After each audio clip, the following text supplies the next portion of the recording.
McSorley. So, from the tulong-tulong from the donations and all, na patayo nila itong Mount Carmel Cathedral. Ito yung isa sa pinakamalaking cathedral dito sa amin. So, kung mapapansin niyo ang design niya parang bangka kasi associated talaga siya sa dagat. And then, several times din itong narinig sa news kasi naging target siya ng terrorism. So, ang interior niya is several times na din ginawa. The last one was nung 2020, nung Queen Bomb. Pero ngayon, okay naman lang. Good.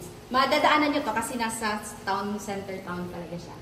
And then, ito, memorial ng mga soldiers, American soldiers. Madadaanan nyo din to. Katapat to ng Wood City. Tapos ito, konbento, nagkaroon ng konbento dito, pero sinira na siya, ginawa siyang Notre Dame School. Tapos ito yung Spanish markers ng first misa dito sa Sulu, noong 1876.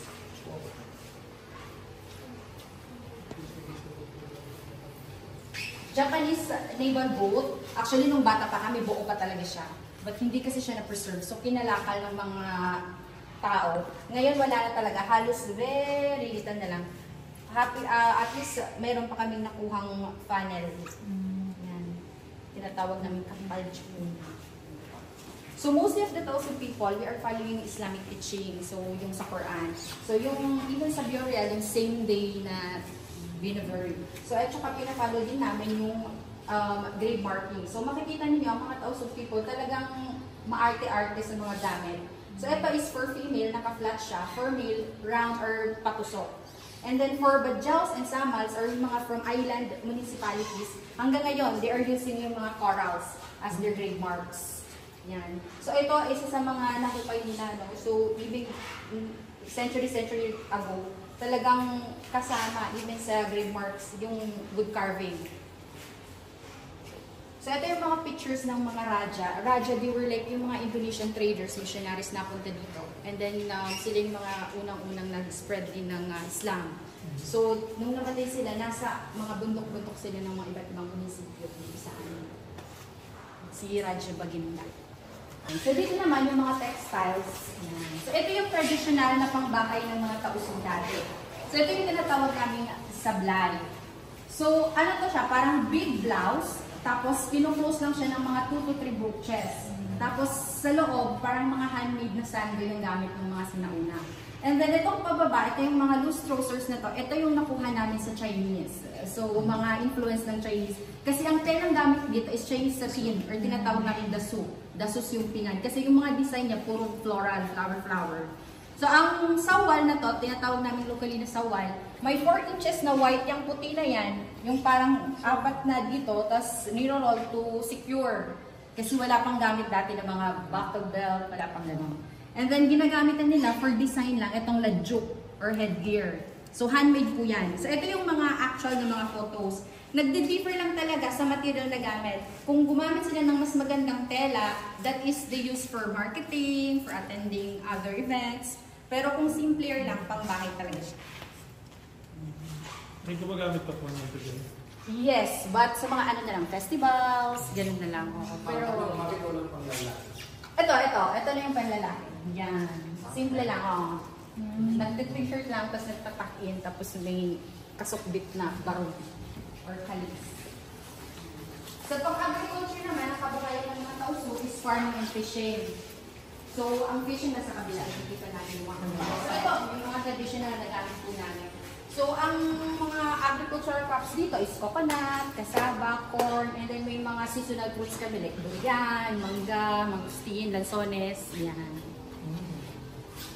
And then, ang mga thousand people, gusto nila yung mga gamit talaga nila, sila din, gawa din nila, personally nila. So, ito yung mga farmer's hat, sila mismo, yung mga naghahabi niyan. Yan. So, galing sa sani. Yan. Tapos ito, ano yan? Food cover po, kasosyal.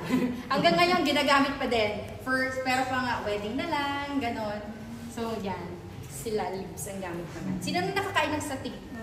Kami. Lahat. So, yan ang kaning na ginamit. Yung parang triangle na stickerized. Puso sa inyo, no? Yan. So, takmo sa amin.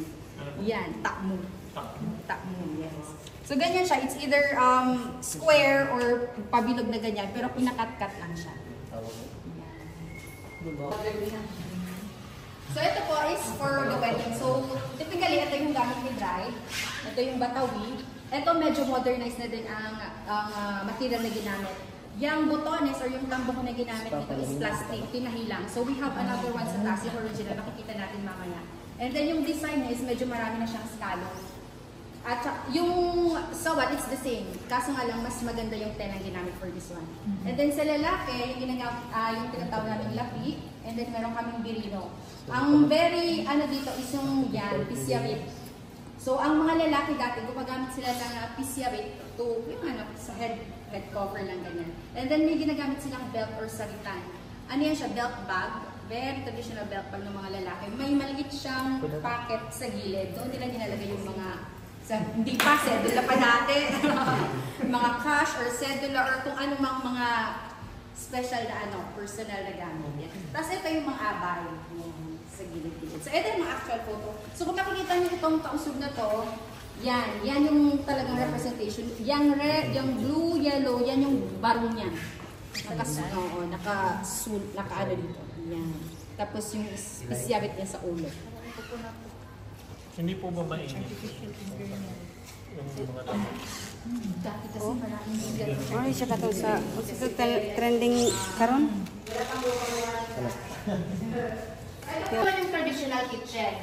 So kung pupunta kayo mamaya sa Parang, mag-beach, pansinin niyo yung mga kabahayan nila.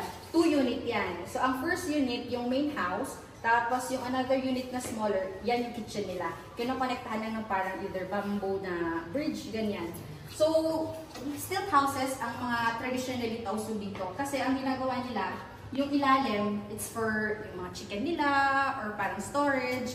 And then, pag nagtatapon, naglilinis, this is the actual photo, tapon lang pababa.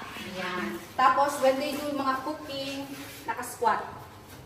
Yan. So, yan yung mga traditional. May mga sundalo nakapunta dito. Ganun pa ang gamit nila sa mga camp nila sa mountain. Kasi may mga, sa mga mountainous area namin, may mga established kami mga military camps. So, sabi nila, ma'am, ganyan pa yung gamit namin, yung bamboo na yan. Ganyan po ang ano nila, deeper. Ano ba yung deeper sa Tagalog? Tabo. Thank you, sir. Tapos yun sa taas, yun yung parang dish dryer. Like this one, yan. Yan siya, nilalagay nila yung dyan.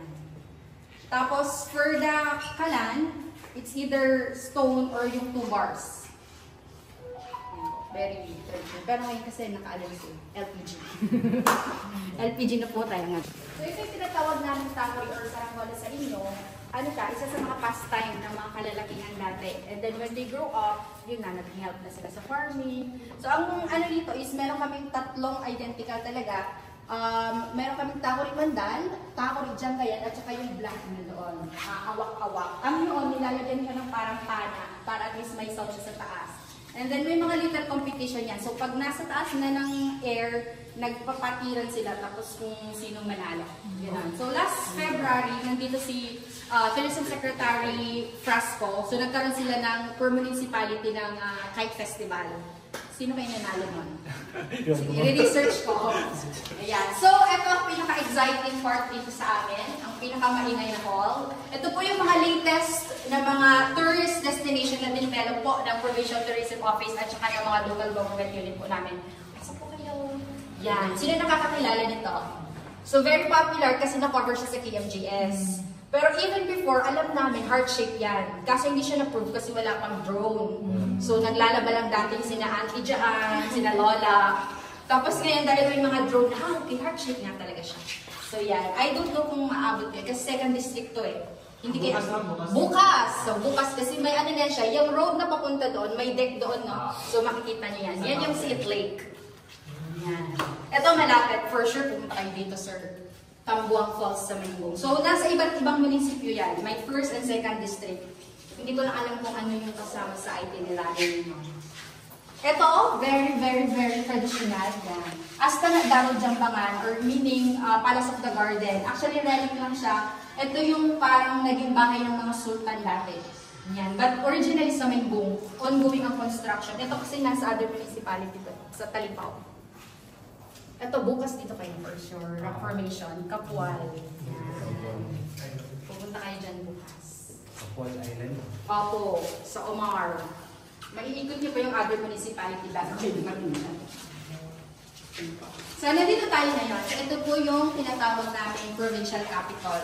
So, dyan po kayo galing kanina. So, bakit maraming tao? Eid prayer po yan last year. So, dyan po kayo kanina. So, nandito po tayo ngayon. Ito po ang National Museum of the Philippines. So, kung mapapansin ninyo, ano ang design? Sword. Mangdirigma talaga. Lapit po. Yan. Mangdirigma. Yan ang 0.5 version. Yan. So, dito kayo dumating kanina. So, uuwi kayo dito sa kabila. Yan. So, yan ang handle. Kung makikita niyan. Design to ni Abdul Malik Imaw. National artist namin. Yan. Tapos yung Holotown proper. Sa day and night. So, mamaya, yan ang pupuntahan po ninyo. Sa Parang Municipality. Saan kayo, sir? Sorry. Tando, Ma'am Sally, Real Beach mo. Dadaanan niyo pala lahat. Okay. Yun. Kasi ano yan siya eh, parang magkakadugtong naman talaga yung lahat, no? Coastal area ng Parang Municipality. From Warp, may makikita kayong parang island na bundok. Ito siya. Usually third. Sa building mamaya. Sa beauty. Third day ko kino-cover ng Zane, no? May third day ba sa inyo? Wala. Next time, third day kayo. Kasi ano to, ano yun? Diving spot. Diving spot. Yan. And then ito yung parang Maldives dito sa amin. Kasi ano siya, nasa gitna ng island. Pero private pa to kasi. Kay Go. Yan. So, ito yung kadugtong. So, ito talaga yung parang main house nila. So, ganito po talaga yung design. Isang open hallway lang. Para po, pag may dumating na bisita, diretso po, entertain. Kasi ang Tausug is another, sa mga ano talaga nila, is mahilig sa mga bisita-bisita. So, ganyan po, mahilig din po kami sa embroidery. And then, wala pong ceiling dati. So, ang ginagawa po nila is yung tinatawag na canopy or titipilan. Yan po. Or lupul. And then, ang baby, pag natutulog, ito yung ginagamit nila, or yung bamboo xylophone, or yung gabbang, pampatulog. Yan. Pero ngayon, kokomelon na. Tapos ito naman, isa sa mga kabuhayan din, especially for females and mga badyaws, is yung mat living. So ito yung isa sa mga finest kasi ang maliit siya. Yan. So pandan mats. Tapos ito naman yung mga musical instruments. So may tinatawag kami paggabang. Usually nangyayari siya pag mga festa or wedding. So sabay-sabay yung pinapatugtog. Meron po kaming suling or flute and then yung bamboo xylophone at saka viola. So usually ang mga music naman namin or yung song, yung mga folklore stories, binibigyan lang nila ng mga parang tono-tono.